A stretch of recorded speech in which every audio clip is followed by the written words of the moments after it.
नमस्ते मित्रों, कैसे हैं। मैं समझता हूँ सभी बहुत अच्छे से होंगे और अब मौसम भी बहुत अच्छा हो गया है।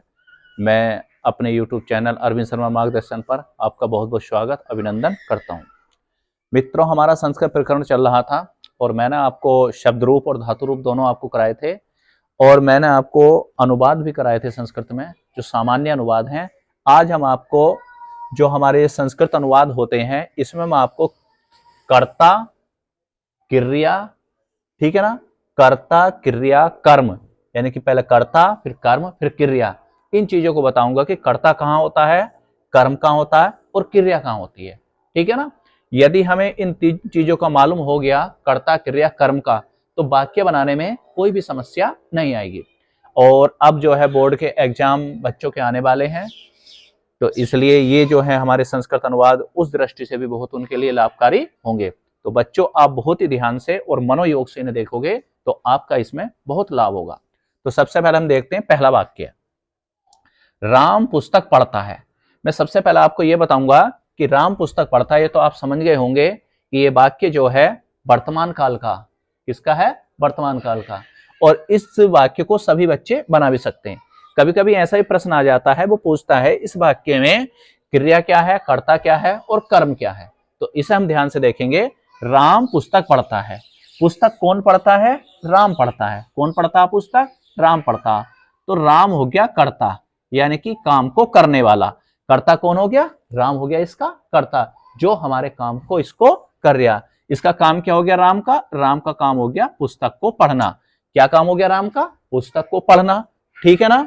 अब ये हो गया पुस्तक और इसका काम हो गया पढ़ना, तो ये हो गया हमारा राम कर्ता, पुस्तक होगी कर्म और पढ़ना हो गया उसकी क्रिया। ठीक है ना। तो इस तरीके से तीनों चीजों को हमने इनको जाना। अब इस तरीके से हमने नीचे इसका संस्कृत अनुवाद किया।